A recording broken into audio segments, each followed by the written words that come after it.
and she ratted him out. Jon Jones did it. And then Jon's on the phone with the cops, and allegedly he threatened the cops when he was on the phone, which is not good. We're not saying that. I'm not saying that. We're not having it. Nah, definitely Too much respect for Jon Jones, the GOAT of UFC. Is it fair to say he's the GOAT of UFC? 100%. He is the GOAT. I think the reality is, whatever changed his mind with this fight, I don't know. You'd have to ask him that, but he's 38 years old, and After the recent clash between Jon Jones and Tom Aspinall, Joe Rogan offered his perspective on who should be next for Aspinall in the octagon. Speaking during his podcast with UFC fighter Khalil Rountree, Rogan mentioned that if he had control, he wouldn't go with Cyril Gane for Aspinall's upcoming title defense. Instead, he suggested that Derek Lewis would be a more exciting and fan-favorite option, especially after Lewis's recent knockout win. Rogan emphasized that while Gane may be the expected opponent, the momentum and popularity behind Lewis make that matchup far more appealing at the moment. Right? Yeah, you lived in that division. I also never beat him. Yeah. And I had, no matter what I did going forward, it was always that, well, you never beat Jon Jones. Tom Aspinall is going to get that belt, and there's going to be a gap, right? That lineal championship breaks. That line breaks when Tom goes from interim to champion. Joe Rogan believes the Jon Jones versus Tom Aspinall discussion is no longer relevant and shouldn't be the focus right now. Earlier this week, UFC CEO Dana White officially confirmed that Tom Aspinall is set to defend his interim heavyweight belt against top contender Cyril Gane at UFC 321, scheduled for October 25th. However, despite this matchup being locked in, Rogan suggested that a bout with Derek Lewis would generate greater excitement among fans. Currently ranked 9th in the division, Lewis recently made headlines by stopping rising Brazilian fighter Thaleson Teixeira with a lightning-fast 35-second knockout, further boosting his popularity and case for a big-name showdown. But what happened? yeah, I wouldn't say that Thailand was the end of it. We were talking about it before that, but yeah, the fight was done. We had the fight done a long time ago. So why he decided not to fight, you guys have to ask him that. During his appearance on Joe Rogan's podcast, Khalil Rountree agreed that a showdown between Tom Aspinall and Derek Lewis would be thrilling to watch. However, he pointed out that from a business perspective, matching Aspinall with Cyril Gane makes more strategic sense for the UFC, especially with its push for international expansion. Rountree noted that Gane's rising profile in France and Aspinall's status as a UK fan favorite align with the UFC's efforts to grow its footprint across Europe. Rather than focusing solely on rankings or hype, the organization appears to be making moves aimed at maximizing its reach in key global markets. I got no ego. Yeah, I understand you don't want to talk about it. Do you believe that maybe outside of Jon Jones, you versus Tom is probably the biggest fight in this division? Yeah, probably, yeah. Khabib Nurmagomedov also weighed in on Jon Jones and the state of the heavyweight division during a conversation with Russian journalist Adam Zubayev. According to Khabib, Jones is no longer at his peak, primarily due to his lack of consistent activity in recent years. Let's be real, how many times has he fought in the last 5 years? Maybe once or twice, Khabib noted. He also highlighted Jones's performances in his final light heavyweight bouts, pointing to close and controversial decisions against Thiago Santos and Dominic Reyes as signs of decline. In Khabib's view, Jones's time at the top is over, and when he returned to face Cyril Gane, it seemed more like a big payday than a true comeback. I'll just come out and ask you, do you think Tom Aspinall? No. Jon Jones, I said it a million times, I'll say it again. He's never ducked anybody other than that one goofy time with the Chael Sonnen thing. He's never ducked anybody. And, I think the reality is, whatever changed his mind with this fight, I don't know. You'd have to ask him that. But, he's 38 years old, and I don't know. Do you think if it was someone like Alex Pereira, he would fight them? And it's maybe Tom that he specifically doesn't fancy the matchup? Khabib Nurmagomedov expressed his belief that Tom Aspinall is currently the top heavyweight in MMA.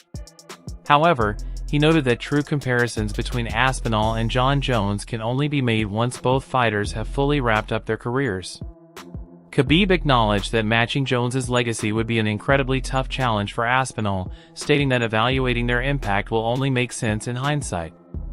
In the meantime, Jon Jones has hinted at a potential comeback. After reports emerged about Donald Trump proposing a UFC event at the White House in 2026, Jones confirmed that he had resumed participation in the UFC's anti-doping program, fueling speculation about a possible return to the octagon. He will absolutely positively put on the baddest card of all time. McGregor hasn't been in a while. I saw right when this came out, he was back in the ring. Jones, we don't know if he was serious. Is he not retired anymore? Is he back in You jump back in the pool, so. Really? Yeah. Officially? Yeah. Rejoining the UFC's anti-doping program is a required step for any fighter planning a return after a significant break or formal retirement. Jon Jones's timing in doing so sparked discussion throughout the MMA world, especially coming right after Tom Aspinall's fight with Cyril Gane was announced. UFC veteran Matt Brown shared his thoughts on the situation during an episode of The Fighter vs. The Writer. While Brown made it clear he doesn't think Jones is scared of Aspinall, he admitted the timing raises eyebrows. "I've always been a big supporter of Jon and never believed he ducks anyone," Brown said. "But it's tough not to see how this looks." He added that the idea of a UFC event at the White House might have motivated Jones, but from the outside, it still gives the impression that Jones is steering clear of a head-on clash with Aspinall. So they've announced this White House UFC fight. Can we expect to see you on the card? Yeah, I can't promise anyone anything, but I have very strong feeling that I'll be on that part. It's going to be historic. But who would you take on? Who would be your dream opponent? I would want to take on whoever's holding the belt at the end of the year. Any possible names you think? Well, no, I mean, as of right now, the champion is Tom Aspinall, but we'll see who's the champion at the end of the year. Matt Brown also questioned the reasoning behind Jon Jones returning to the octagon without facing Tom Aspinall. He emphasized that if Jones comes back and chooses to fight someone else, it's still a deliberate decision to avoid Aspinall, whether fear is a factor or not. Brown clarified, it might not be about being scared. Maybe it's about taking a lower-risk fight, getting an easier payday, or not wanting to go through an intense training camp. Whatever the reason, it's still a choice. He further explained that while UFC President Dana White might be fine with any matchup, fans are paying close attention. If you're Jon Jones and you don't fight Tom Aspinall, you have to realize how that's going to look, Brown said. People are going to assume you're dodging him. According to Brown, unless Jones steps into the cage and takes on Aspinall, that narrative will stick, regardless of what's really going on behind the scenes. Like Jon Jones finally wants to fight Tom Aspinall, but this time at the White House. I told you guys that Jon Jones was playing chess, not checkers, this entire time. Someone just tweeted this at Jon Jones saying, "Ducking Tom Aspinall, ? Best decision you ever made, ? Jon responded, "Choosing when to attack and where you want the battlefield to be is not ducking, my friend." Try telling every single one of you that Jon Jones was never ducking Tom Aspinall. It's very clear here that Jon Jones is playing chess. Before officially signaling his return, Jon Jones had repeatedly postponed his comeback following his victory over Cyril Gane. His first scheduled title defense against Stipe Miocic was originally set for UFC 295 in November 2023 but was delayed due to injury. During Jones's extended time away, Tom Aspinall stepped up on short notice to face Sergey Pavlovich and secure the interim heavyweight title with a decisive knockout. That win positioned Aspinall as a rising force in the division and intensified calls for a unification fight between him and Jones. However, despite strong fan interest, the UFC never moved forward with booking the matchup. The ongoing delays and Jones's move toward retirement gave critics room to question whether he was avoiding a showdown with the younger, more active Aspinall. I'm as big a Jon Jones fan as anybody, and I've always defended he's not afraid of Tom. He's willing to fight anybody. It's hard to not fall into that narrative here, though. You know, like, to me, like, fighting in the White House, like, that doesn't do it. But maybe I'm a different person. You know, maybe everybody looks at it different. For me, like, if you tell me they're going to have a fight at the White House, like, cool, all right, like, it'd be cool to do it. If not, whatever, like, a fight's a fight. Derek Lewis, recently brought into the title conversation by Joe Rogan, has yet to face Tom Aspinall. Among the top 10 heavyweights, most have either already lost to Aspinall or don't have the same momentum that Lewis currently carries. A UFC veteran since 2014, Lewis has built a reputation as one of the promotion's most dangerous knockout artists. His recent explosive finish over Teixeira proved that, even at 40, he remains a serious threat. Known for delivering exciting fights and maintaining wide fan appeal, Lewis continues to be a major draw. In contrast, Ciryl Gane, currently the top-ranked contender, has fallen short in both of his previous title opportunities. While technically skilled, his fighting style has been criticized for lacking excitement compared to others in the division. Nevertheless, Gane's role as France's leading MMA star makes him a key asset in the UFC's efforts to grow its audience across Europe. Pairing him with Aspinall gives the promotion a high-profile main event that appeals to both the French and UK market. Last thing, guys, Dana White said, the last thing Dana said was, Kyle was asking him what would be his dream card. And he said, Jones versus Aspinall, Conor McGregor versus Michael Chandler. He thought that would be the perfect one. And the guy started talking about this, Kyle, me. And Dana goes, the UFC landscape will have changed by then. We got a whole year. Hey, initially we thought this was just... Tom Aspinall has openly shared his desire to face any opponent who can solidify the legitimacy of his championship reign. He's expressed interest in taking on both Jon Jones and Ciryl Gane, ideally in that order. With Jones still inactive and Gane scheduled for October, Aspinall seems focused on unifying the heavyweight division step by step. Notably, he remains unbeaten in UFC bouts that extend beyond the first round, and the majority of his wins have come by a knockout or submission, underscoring his well-rounded and dangerous skill set. Ciryl tweeted that he thinks you should be careful what you wish for, and he'll see you in Paris. How do you think you match up against Ciryl? I better be careful, apparently. Yeah. I think I match up pretty well against him. I think I'm equally as fast as him. I move equally as well. The difference is I can grapple. I've got a lot of power. And I think that's pretty undeniable at this stage of my career. I've got a lot of knockouts on my record, mate. I have to touch you. Tom Aspinall's rise through the heavyweight ranks has been nothing short of impressive, with victories over top-tier opponents like Marcin Tybura, Alexander Volkov, and Sergey Pavlovich already on his record. Meanwhile, former boxing world champion Amir Khan weighed in on Jon Jones, acknowledging his dominance in MMA but firmly stating that boxing is a different arena altogether. Khan praised Jones's skill set inside the cage, saying he's unmatched in his field and can dominate almost anyone in MMA. However, he emphasized that transitioning to boxing wouldn't play to Jones's strengths and suggested it wouldn't be a wise move for the UFC legend. Why is that fight not happening? Well, it could be for two reasons. It's either that Jon Jones is using a strategy to have more money. You could say it, GSP. Go for it. Come on, say what you want to say. But I think that's why he's doing it. You know, if he's doing it just to hold the title, to serve the wave, this is not. Khan went on to emphasize Jon Jones's intimidating presence and raw physical power, describing him as the kind of fighter no one would want to run into in a dark alley, not even someone like Mike Tyson. However, despite his admiration, Khan cautioned against Jones stepping into the boxing world, a space where he has no real experience. He explained that Jones wouldn't carry the same dominance into the ring and could end up damaging his reputation.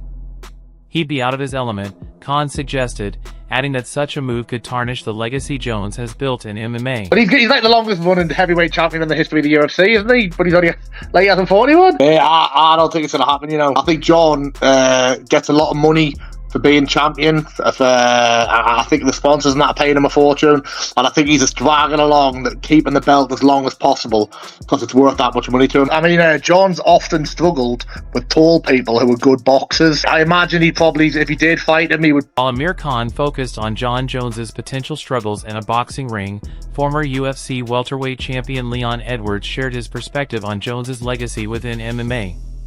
In a conversation with Carl Frock, Edwards voiced strong respect for Jones and pushed back against the idea that Jones is avoiding a fight with Tom Aspinall. To me, Jon Jones is the greatest to ever do it in mixed martial arts, Edwards said, emphasizing that Jones has faced and beaten multiple generations of top-level fighters. While acknowledging that some critics, including fighters like Daniel Cormier, have accused Jones of stepping away to avoid challenges, Edwards disagreed. He defended Jones's choice to walk away as champion, stating, if he wants to retire at the top, he's earned that right. fair play to him. Joe Rogan saying that he is supporting the idea of Pereira versus Aspinall. We know Aspinall will do it. He already tried at 300. We know Pereira will do it. He has a chance to set history. Champ is not likely to ever happen to any of us. Again, there's a really big population that wants to see Jon Jones versus Pereira. There's a really big population that would rather see Jon Jones versus Aspinall. The winner of Ankalaev Rachik is going to take on Pereira, okay? Whatever your level of excitement for that is going to be. It still does not equal how badly you would like to see Pereira taking on Tom. The announcement of Leon Edwards also gave his thoughts on a potential showdown between Jon Jones and Tom Aspinall. While he acknowledged that Aspinall has a promising future and doesn't need a fight with Jones to validate his legacy, Edwards was clear when asked who would win if both were in their prime. In their prime, I'd definitely pick Jon Jones, no doubt, he said. Edwards praised Jones as one of the greatest fighters in MMA history, while also recognizing Aspinall as the top contender in the division today.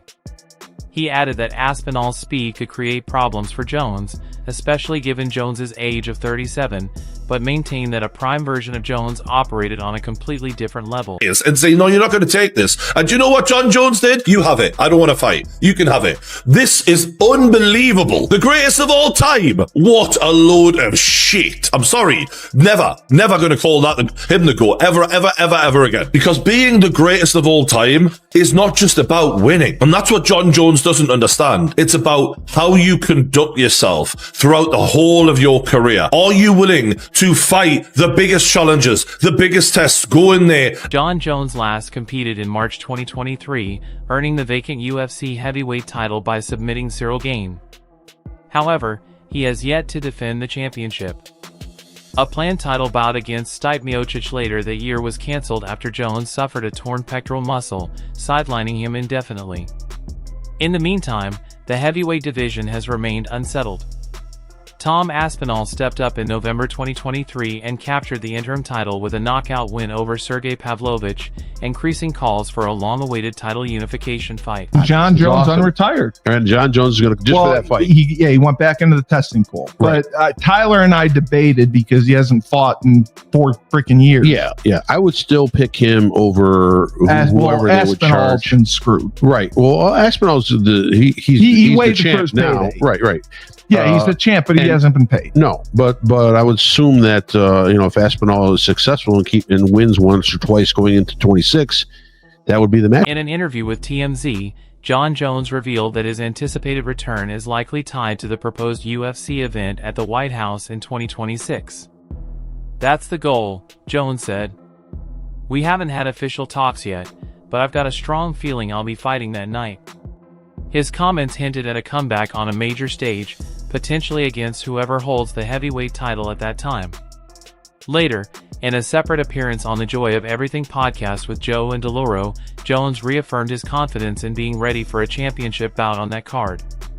He also acknowledged the possibility of facing Tom Aspinall, assuming Aspinall is still the reigning title holder by then. This is one-shot knockout power. I believe that would make Tom Aspinall hesitate a little bit. And look, Tom would be the favorite in that fight. But if you don't think Derek Lewis has a shot to shut Tom Aspinall's lights out and steal that belt, not only be the knockout king, but add undisputed heavyweight world champion to his list, there's nothing more he needs. That would be the absolute fight to make for Tom Aspinall while he waits for the UFC White House card and hopefully gets Jon Jones after that. Now, again, it's easier to talk about getting a fight with Derek Lewis than it is to actually win it. Although Jon Jones has shown interest in competing at the potential White House UFC event, UFC President Dana White appears hesitant to put him on such a high-profile stage. When questioned about Jones's involvement, White responded, "It's not even about him winning the title. You know how I've felt about him. I can't take the risk of putting him in such a major spotlight and having something go wrong, especially with an event like that." White's remarks alluded to the off-cage controversies that have plagued Jones's career, making him a risky choice for events with significant political or international attention. How do you think that would have gone, Aspinall, Jon Jones? Prime versus prime. Prime, I'll go Jon Jones. Really? Sure. Yeah, 100%. So what, you wouldn't even give Tom a go at the prime? No. Like I said, I rate Jon Jones highly. I believe that he's the best to ever do it. And Tom is a, for now, he's the guy now, you know what I mean? But if they would have fought, then do you think that Tom had a strong chance because of the timing? Yeah.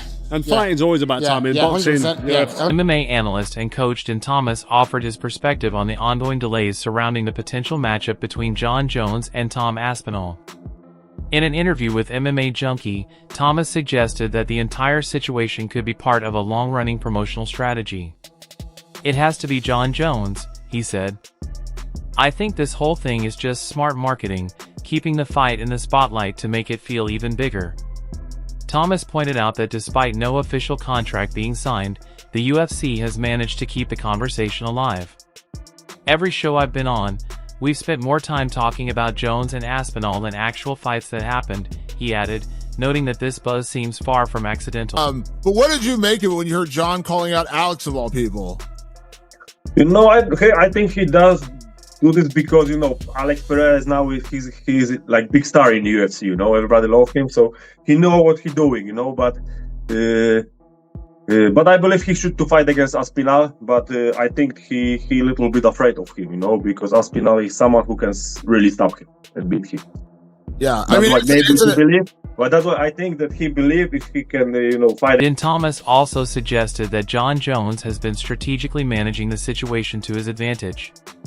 By hinting at a possible fight without ever making anything official, Jones and the UFC have managed to stay at the center of the MMA conversation. "It's actually a smart move," Thomas said. "If they announced a fight for November or December all the way back in February, the hype would have faded by now. Instead, the ongoing speculation, with Jones dropping subtle hints and Tom Aspinall calling him out, has kept fans hooked." Thomas likened it to bait being dangled in front of the audience. Every time people reach for it, it's pulled back just enough to keep them interested. "It's that constant tease that keeps everyone engaged," he explained. GSP, why is that fight not happening? Well, it could be for two reasons. It's either that Jon Jones is using a strategy to have more money.